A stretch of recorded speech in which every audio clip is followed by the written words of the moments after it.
तो हम लोग का क्या बचा हुआ है अभी, प्रैक्टिकल बचा हुआ है, ठीक है। तो प्रैक्टिकल है चैप्टर 2 का। चैप्टर 2 में क्या है हम लोग का, 3 का, हाँ चैप्टर 3 का। 3 में क्या है हम लोग का, मटेरियल कंट्रोल और वैल्यूएशन। हम लोग थ्योरी पोर्शन कंप्लीट कर लिए हैं, हम लोग का बचा हुआ है प्रैक्टिकल। तो कौन सा टॉपिक है जिसका प्रैक्टिकल स्टार्ट करेंगे, पहला है डिटरमिनेशन ऑफ स्टॉक लेवल्स, ठीक है। तो डिटरमिनेशन ऑफ स्टॉक लेवल्स में क्या होता है, हम लोग देखते हैं कि मेरा स्टॉक कितना लेवल पे हमको रखना चाहिए ताकि ज्यादा भी ना हो जाए कम भी ना हो जाए, है ना। तो इसमें अलग अलग कॉन्सेप्ट है, क्या क्या है। सबसे पहले आप देखिए वही पैरा में आप पढ़ सकते हैं कि क्या क्या है इसके अंदर। मैक्सिमम लेवल का होता है ना, मिनिमम लेवल, रीऑर्डर लेवल और डेंजर लेवल, और भी अदर लेवल्स भी है, ठीक है। तो हम लोग इसका फैक्टर है, ये सब आप पढ़िएगा थोड़ा, है ना, थ्योरी खुद से भी पढ़ना है, ऐसे हम लोग कवर किए हैं, लेकिन कुछ पार्ट आपके लिए भी आप पढ़िएगा तो हो सकता है कि शॉर्ट नोट्स भी आ जाए इसमें, है ना। तो थ्योरी को भी पढ़ लेना है। लर्न करने का ये सोच के नहीं करना है कि हमको लर्न ही कर लेना है, कम से कम कैसे पढ़ना है कि हमको समझ में आ जाए। कि शॉर्ट नोट्स आए तो हम उसका कुछ पॉइंट्स लिख पाए, तो समझ में आया रहेगा तो अपने से भी लिख सकते हैं फिर आप, ठीक है। तो सबसे पहला है देखिए कौन सा, मैक्सिमम स्टॉक लेवल, ठीक है। तो फॉर्मूला पता होना चाहिए क्योंकि फॉर्मूला से ही फिर बनेगा, ठीक है। तो फॉर्मूला क्या है मैक्सिमम स्टॉक लेवल का, देखिए क्या है, reorder level plus reorder quantity minus minimum consumption into minimum reorder period. Clear हो गया। तो ये फॉर्मूला है। मैक्सिमम स्टॉक क्या हो गया कि इसके ऊपर हमको नहीं जाने देना है, क्या नहीं जाने देना, स्टॉक का लेवल। ये तो क्या होगा, हो सकता है हम उसको क्या है, मेरा फिर कॉस्ट बढ़ जाएगा ना स्टोरेज का, क्योंकि मेरे हिसाब से मैक्सिमम स्टॉक लेवल जो हम लोग तय किए हैं अपना जो भी क्राइटेरिया सोच के, कंडीशन सोच के कि मेरे लिए इतना मैक्सिमम स्टॉक ठीक है, इसके ऊपर जाएंगे तो क्या होगा, अननेसेसरी मेरा कॉस्ट बढ़ेगा, तो पैसा फंसा रहेगा ना लंबे समय तक, ठीक है। तो ये फॉर्मूला है। फिर मिनिमम का समझ गए कि मिनिमम इतना, इससे नीचे अगर चल जाएगा तो हम लोग के लिए डेंजर सिचुएशन हो जाएगा। क्लियर हो गया। तो ये हो गया मिनिमम स्टॉक लेवल। मैक्सिमम इससे ऊपर नहीं जाने देना है, मिनिमम इससे नीचे नहीं जाने देना है, ठीक है। इसके बाद आप देखिए फिर रीऑर्डर लेवल या ऑर्डरिंग लेवल लिखा हुआ है। ये क्या होता है, इस लेवल पे जब आ जाए मेरा तो हमको क्या कर देना है, ऑर्डर प्लेस कर देना है कि आ जाए सामान, मेरा जो भी मटेरियल है वो मेरा आ जाए, स्टॉक आ जाए मेरा। ये तो क्या होगा, क्योंकि बिजनेस तो मेरा चलते रह रहा है, मेरा सेल तो होते जा रहा है, तो क्या होगा, अगर हम नहीं टाइम पे ऑर्डर प्लेस करेंगे तो मेरा शॉर्टेज हो जाएगा स्टॉक का। तो ऑर्डरिंग लेवल की वो लोग डिसाइड कर लेते हैं कितना ऑर्डर। अभी जब प्रैक्टिकल देखेंगे तो और क्लियर हो जाएगा आपको, अभी बस एक एक करके समझ ले रहे हैं बस। डेंजर लेवल, अब देखिए डेंजर लेवल का थ्योरी में थोड़ा सा हम बताए थे आपको। डेंजर लेवल क्या होता है, वो लेवल कि जब फिर क्या होता है, सिर्फ मेन काम के लिए ही इशू होता है मटेरियल स्टॉक का। क्यों, क्योंकि अब आपका लेवल बहुत नीचे चला गया है, मटेरियल का जो स्टॉक आप करके रखे हुए हैं नीचे चला गया। अगर उससे नीचे अगर हम जाने देंगे, मतलब अगर हम नॉर्मल जैसा काम करते हैं वैसे ही करते रहे और इशू करते रहे सबको, तो क्या होगा, फंस जाएंगे हम, ठीक है, फंस जाएंगे, ठीक है। तो फंस जाएंगे तो क्या हो जाएगा, मतलब मेरा प्रोडक्शन रुक जाएगा ना। क्लियर हो गया, ठीक है। तो प्रोडक्शन मेरा रुक जाएगा, ठीक है।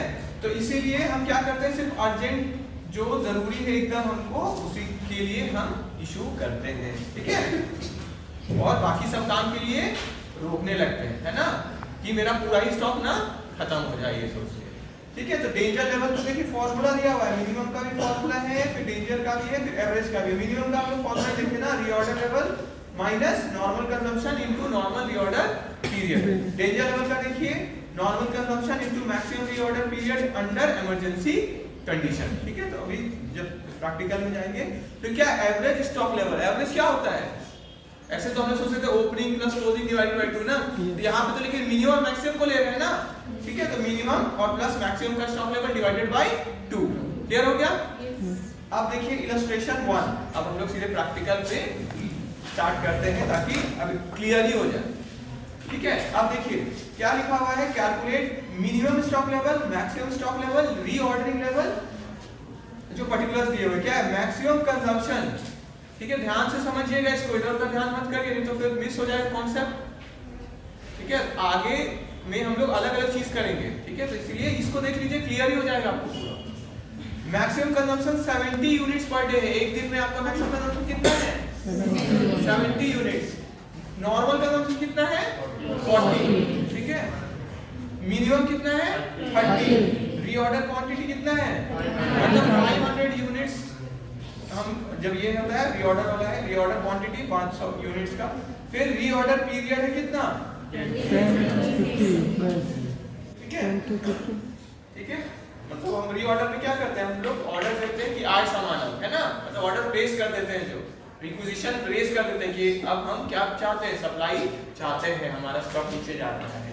रीऑर्डर क्वांटिटी हो गया, रीऑर्डर पीरियड लिखा हुआ है 10 से लेके 15 दिन, ठीक है, 10 से लेके 15 दिन ये पीरियड हो गया हम लोग का, ठीक है, कि मिनिमम कितना दिन पहले हमको ऑर्डर कर देना है, 10 दिन पहले, ठीक है, 10 दिन पहले हमको ऑर्डर कर देना है। और मैक्सिमम मतलब मिनिमम हम क्या करते हैं 10 दिन पहले, है ना। और अगर हम थोड़ा मतलब मैक्सिमम मेरा क्या है रीऑर्डर पीरियड 15 दिन ना, ठीक है, मैक्सिमम है ये 15 दिन। चलिए आगे देखते हैं, नॉर्मल रीऑर्डर पीरियड कितने हैं 12।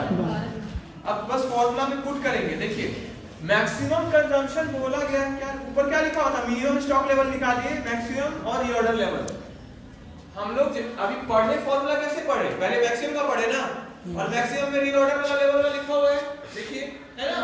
तो पहले रीऑर्डर निकालेंगे तब ना बाकी सब निकलेगा, क्योंकि रीऑर्डर लेवल वाला क्या है, उसका ही फॉर्मूला यूज हो रहा है, मैक्सिमम यूज हो रहा है ना। इवन आप देखिए मिनिमम में भी यूज हो रहा है रीऑर्डर लेवल, हो रहा है ना, ठीक है। अच्छा, तो रीऑर्डरिंग लेवल अब हम निकाल लेते हैं। रीऑर्डरिंग लेवल का क्या फॉर्मूला है, रीऑर्डर लेवल का maximum consumption into maximum reorder period, ठीक है, कि कितना मैक्सिमम रीऑर्डर पीरियड है, तो उसको हम लोग इनटू कर लिए, तो क्या आ गया हमारा 70 और इनटू 15 था ना मैक्सिमम, 10 से लेके 15, तो मैक्सिमम कितना है 15, तो हम लोग उसको इनटू किए तो 1050 यूनिट्स आ गया। क्लियर हो गया।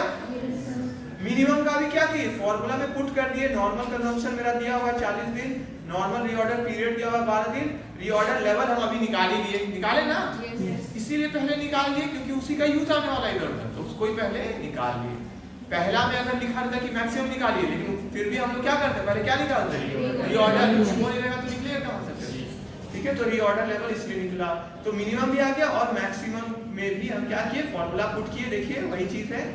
चलिए एक बार मिनिमम देख लीजिए, रीऑर्डर लेवल कितना 1050 माइनस क्या है normal consumption into normal reorder period, तो 40 और 12 दिन। क्लियर हो गया, नॉर्मल वाला पीरियड भी दिया हुआ है।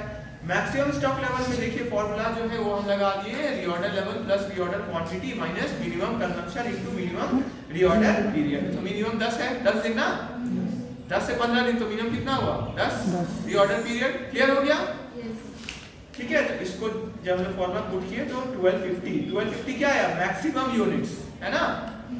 मैक्सिमम स्टॉक लेवल हमको कितना रखना है 1250, मतलब मेरा मैक्सिमम स्टॉक कितना रहेगा किसी समय 1250, मिनिमम कितना रहेगा 570, ठीक है, कि मिनिमम हमको इतना स्टॉक रखना है।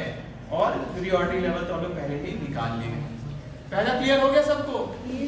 सिंपल में क्या है, ये फॉर्मूला देखे हैं, फॉर्मूला को लगा दिए। क्लियर हो गया। एक अगर आपको क्लियर हो जाता है तो बाकी उसी के जैसा होता है, थोड़ा थोड़ा ऊपर नीचे चेंज होगा। और उसमें क्या है, अगर कुछ अलग क्वेश्चन में कुछ अलग भी हम लोग को निकालना है तो उसको मार्क कर लेते हैं हम लोग, ताकि एग्जाम से जब हम पढ़े तो रिवीजन बस किसका करें, जो अलग था वो, ये नहीं कि सब पढ़ने बैठ जाए फिर से मैक्सिमम कितना मिनिमम कितना। क्लियर हो गया।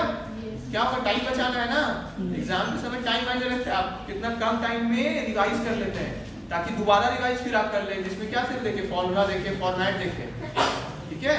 लास्ट में फॉर्मूला फॉर्मेट देखना चाहिए ताकि आपका माइंड में अच्छे से पता रहे फॉर्मेट कैसा है, फॉर्मूला कैसा है। क्लियर हो गया। चलिए इलस्ट्रेशन 2 को होमवर्क लिखिए। इलस्ट्रेशन 2 में बस चौथा नंबर पे देखिए क्या निकालना है, एवरेज लेवल निकालना है, जो कि पहला क्वेश्चन में नहीं था ना, निकालने नहीं बोला गया था। तो सेकेंड इलस्ट्रेशन में बस एवरेज हमको निकालना है। तो एवरेज कैसे निकलता है बोलिए, maximum plus minimum divided by 2। बस फोर्थ वाला को टिक कर लीजिए। इलस्ट्रेशन 2 में बस फोर्थ वाला जो आंसर में है उसी को टिक कर लीजिए और क्वेश्चन वाला भी फोर्थ को टिक कर लीजिए। मतलब क्या बोला गया निकालने, एवरेज यही अलग था, ठीक है, और आंसर में भी फोर्थ को टिक कर लीजिए। क्लियर हो गया। ठीक है। इलस्ट्रेशन 3 तो उसी के जैसा है, एवरेज स्टॉक लेवल उसमें भी है, ठीक है। इलस्ट्रेशन 4 में आइए। इलस्ट्रेशन 4, चलिए अब आपको क्या करते हैं ना, होमवर्क दे देते हैं, ठीक है, ताकि आप इसको कुछ को आप देख पाओ। फोर्थ में बस एक चीज है, समझ लीजिए क्या है। फोर्थ फोर्थ में आप अंडरलाइन करिए तो फर्स्ट ही लाइन, two components A and B लिखा हुआ है, अंडरलाइन कर लिए ए एंड बी। तो इसमें क्या है, इससे पहले एक ही चीज का बस निकल रहा था, इसमें दो है तो दो बार निकलेगा ना सबका, ए के लिए भी निकलेगा और बी के लिए भी, तो फॉर्मूला तो वही रहेगा, लेकिन ए का अलग डेटा है तो अलग निकलेगा और बी का अलग डेटा है तो अलग निकलेगा। क्लियर हो गया सबको? देखिए अलग अलग डेटा है ना, ऑर्डरिंग क्वांटिटी ए का अलग है, बी का अलग है, डिलीवरी पीरियड भी अलग है दोनों का। क्लियर हो गया? तो फॉर्मूला कितना लगेगा, दो लगेगा, मतलब फॉर्मूला वही रहेगा लेकिन दो बार अप्लाई होगा, ए के लिए अलग और बी के लिए अलग। ठीक है, देखिए दो बार निकाला हुआ है ना। क्लियर हो गया? अच्छा चलिए थोड़ा सा और बताते हैं। फिफ्थ में देखिए, फिफ्थ क्वेश्चन में आइए, फिफ्थ देखिए डेंजर लेवल निकालने बोला गया है, क्योंकि हम लोग अभी तक नहीं निकालते थे। डेंजर लेवल को टिक करिए, मिला डेंजर लेवल, डेंजर लेवल को टिक करिए। ठीक है, और डेंजर लेवल का क्या करेंगे, बस फॉर्मूला लगा देंगे। क्या है फॉर्मूला डेंजर लेवल का, देखिए फॉर्मूला देखिए पीछे, डेंजर लेवल क्या है, normal consumption into maximum reorder period under emergency condition. ठीक है, तो आप खुद से एक बार अप्लाई करके देखिएगा इसको। क्लियर हो गया? ठीक है, हो सकता है यहाँ डाउट हो आपको। ठीक है, और सिक्स्थ क्या है, सिक्स्थ को भी होमवर्क लिखिए। ठीक है, कम से कम फिफ्थ तक कर लेना है। क्लियर हो गया? फिफ्थ तक कम से कम एग्जाम के लिए, ठीक है, वो कर लेना। चलिए इकोनॉमिक ऑर्डर क्वांटिटी, या दूसरा नाम क्या है इसका, रीऑर्डर क्वांटिटी। ये कल हम बताए आपको, क्या ऐसा क्वांटिटी ऑर्डर करे जो कि क्या हो, मेरा सबसे किफायती हो, सबसे कम कॉस्ट मेरा है। क्या क्या चीज का कॉस्ट आता है, परचेज करने का कॉस्ट आता है, डिपेंड करता है ना कितना परचेज कर रहे हैं, डिस्काउंट मिलता है उसमें, मिलता है ना। ठीक है, ज्यादा परचेज करेंगे तो डिस्काउंट। और क्या होता है, ऑर्डरिंग कॉस्ट होता है, ऑर्डर करने का भी तो कॉस्ट लगता है। और क्या होता है, होल्डिंग कॉस्ट, स्टोर करने का भी तो कॉस्ट लगता है ना। तीन स्टेप में कॉस्ट लग जाता है। तो कितना हम ऑर्डर करें, एक बार प्लेस करें ऑर्डर कि मेरा क्या है, कॉस्ट सबसे कम रहे, किफायती रहे। क्लियर हो गया? ठीक है, तो इसका हम लोग कल देखे थे, ये थोड़ा सा इसको भी देखे थे और अभी भी आपको बता दिया इनका। थोड़ा आप जरूर थ्योरी पढ़िएगा, इसका खुद से भी पढ़ना है। चार्ट देखिए आप, ठीक है, इकोनॉमिक ऑर्डर क्वांटिटी का। अच्छा चार्ट से पहले क्या करते हैं, इसका फॉर्मूला पहले देखिए, आइए फॉर्मूला देखिए, फॉर्मूला देखिए फिर आते हैं चार्ट में ना। फॉर्मूला में क्या लिखा हुआ है, economic order quantity equal to under root A two A S divided by I. ठीक है, आप बगल में एक और लिखिए, तो एक और फॉर्मूला लिखिए, इक्वल टू, देखिए इक्वल टू, वो इजी हो जाएगा। लिखिए इक्वल टू अंडर रूट, लिखिए अंडर रूट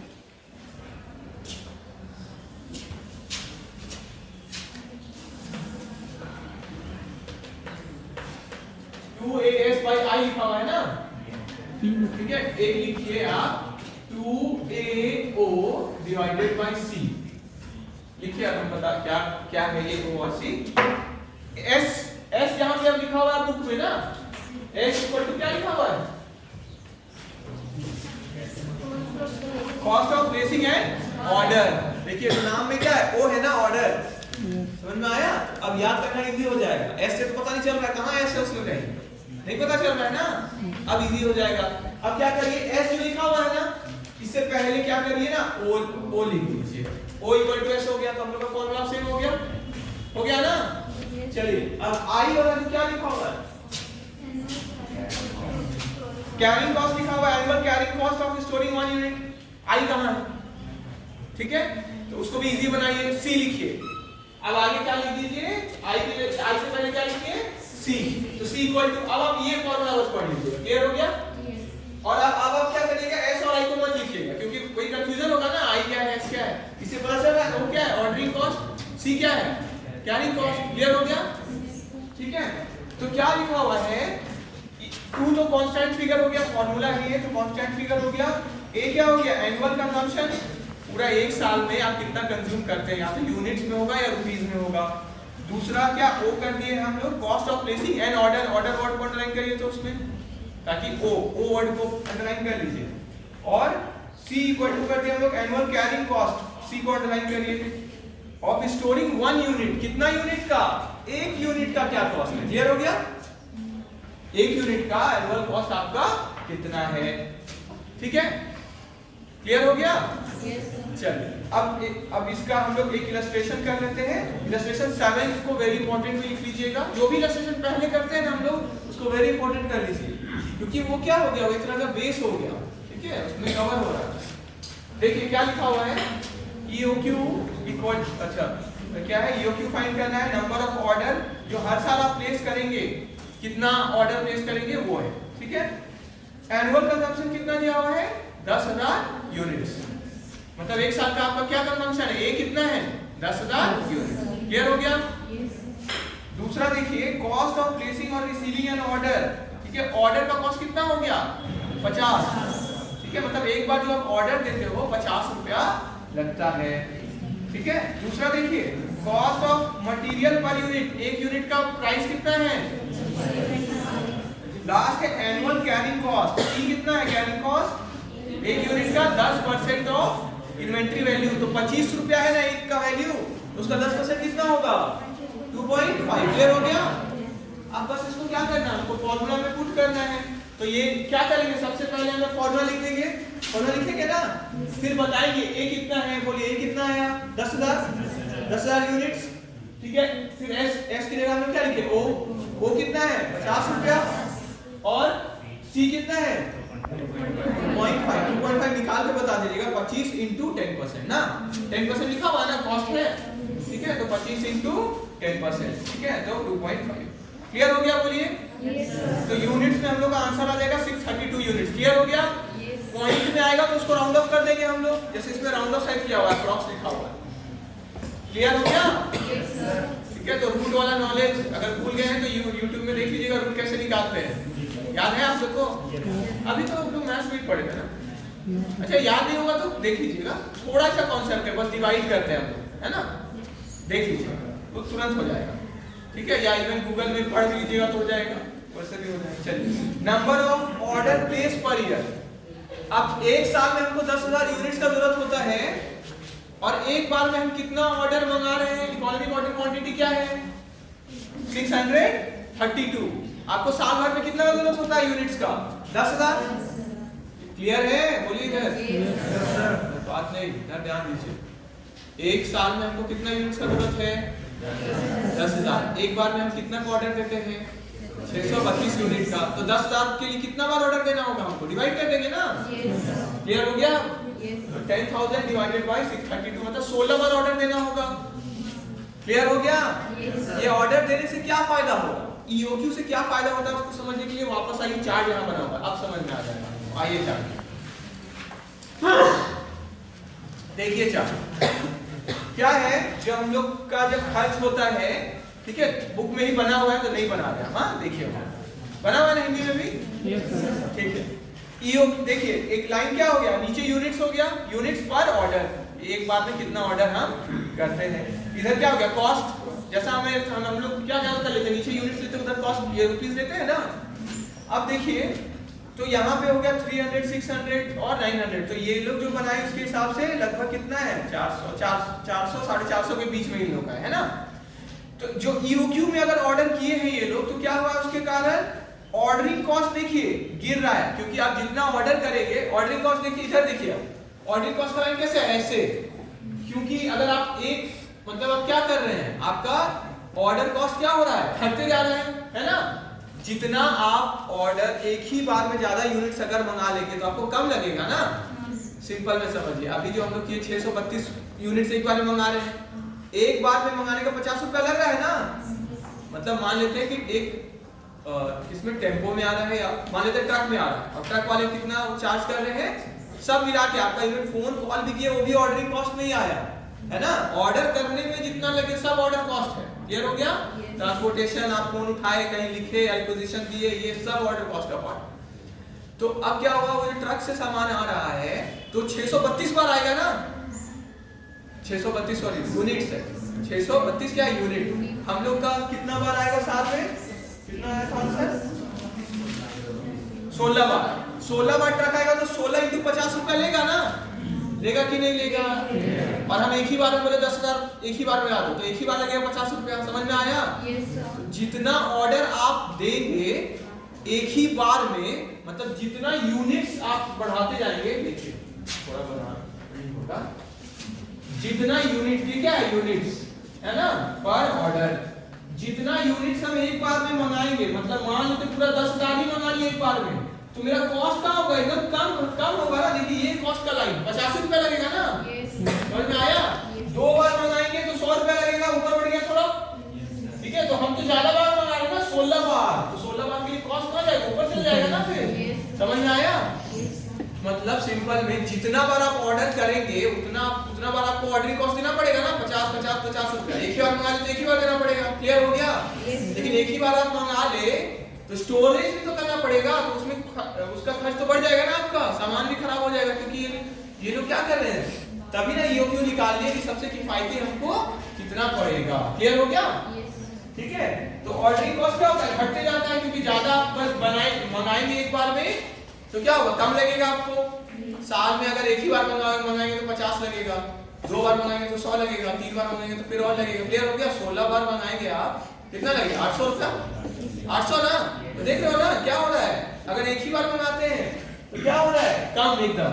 जैसे ज्यादा बार मंगाएंगे तो जितना ऑर्डर देंगे उतना कॉस्ट क्या होगा, बढ़ जाएगा, क्लियर हो गया। इसीलिए इसका लाइन कैसे है, डाउनवर्ड स्लोपिंग है ना, क्लियर हो गया। अब देखिए EOQ तो मेरा फिक्स है, वो तो देख लेंगे अभी। तो एक हो गया ऑर्डरिंग कॉस्ट, एक हो गया क्या, इन्वेंट्री कैरिंग कॉस्ट। अब अगर मेरा एक ही, मान लेते हैं मेरा मोबाइल का दुकान है, एक ही मोबाइल हम बस मंगाते हैं, और एक ही मोबाइल जब बिकता है तब दूसरा मोबाइल हम मंगाते हैं। एक ही मोबाइल को स्टोर करके रखना है तो कम लगेगा हमको कि ज्यादा लगेगा, कम लगेगा ना। एक मोबाइल को ही रखना है तो उसके लिए तो कुछ नहीं भी बनाएंगे, तो उसको तो अपने काउंटर पे ही रख देंगे कि ये है मोबाइल बेचना है, समझ में आया। अब हम अगर ज्यादा मोबाइल मंगाएंगे तो अब समझ में आ रहा है, एक को रखने का मेरा 2.5 रुपया था, है ना। ज्यादा अगर मंगाएंगे तो रखने का क्या होगा, बढ़ते जाएगा ना। तो एक ही बार में 10,000 यूनिट अगर हम मंगा दें मोबाइल का, कि एक ही बार में हम मंगाते हैं, तो उसके लिए केबिन बनाना पड़ेगा अलग से, हो सकता है उसमें अड्डे भी नहीं, अलग से रूम लेना पड़ेगा, अलग से गोडाउन लेना पड़ेगा, वहां पे हमको स्टोर करना पड़ेगा। तो लग रहा है ना कॉस्ट। तो जितना हम ज्यादा मंगाएंगे उतना मेरा इन्वेंट्री कॉस्ट क्या होगा, भागेगा। उल्टा रिलेशन है ना, ऑर्डरिंग कॉस्ट में क्या, जितना आप ज्यादा मंगा लो उतना कॉस्ट कम। एक ही बार में 10,000 मंगा लो तो 50 रुपया लगेगा। लेकिन उसमें इन्वेंट्री वाला में क्या होता है, एक ही बार ज्यादा मंगा लो तो आपको स्टोरेज तो करना पड़ेगा ना, वो कॉस्ट क्या होगा, ज्यादा लगेगा।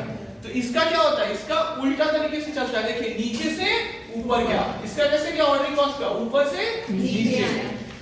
अगर कंफ्यूजन होता है ऊपर से नीचे क्यों हो रहा है, ऐसे क्यों हो रहा है, हम लोग अलग अलग पॉइंट्स में क्या करते हैं, निकालते हैं, तब ना कर्व बनता है। कर्व ऐसे ही सीधे नहीं बन जाता है।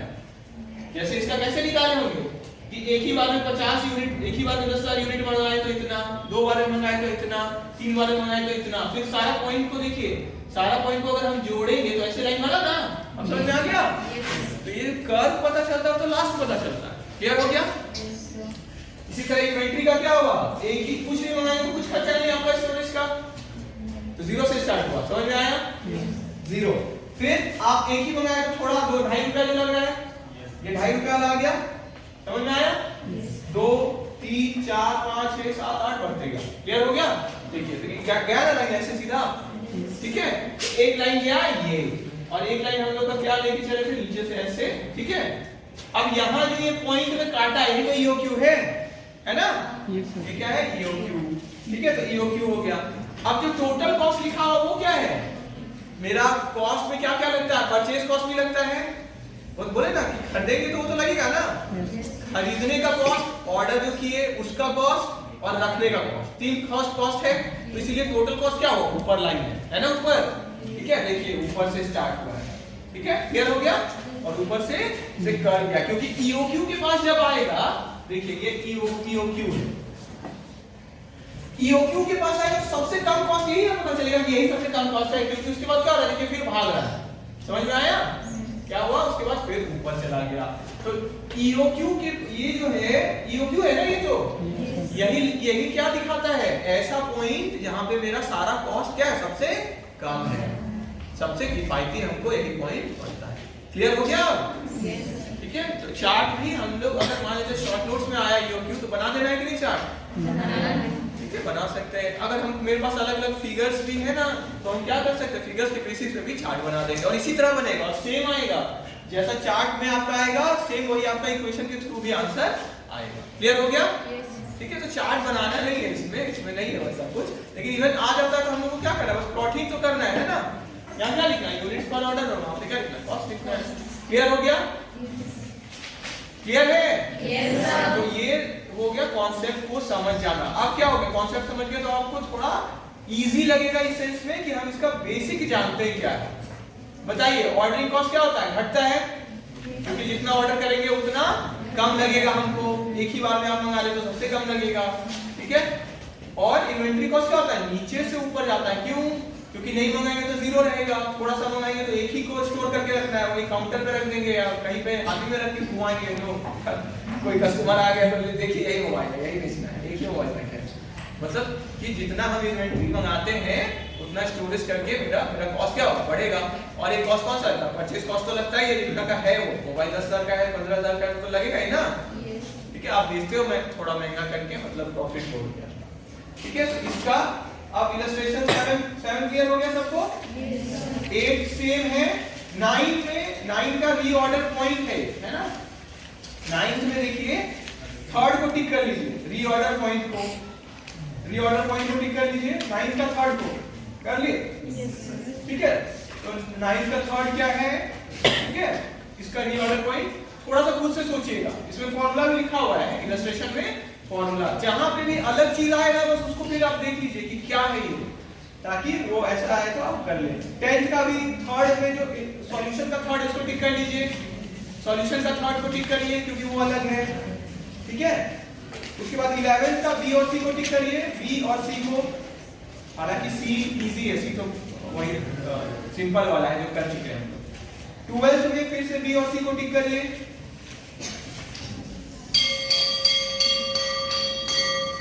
ठीक है।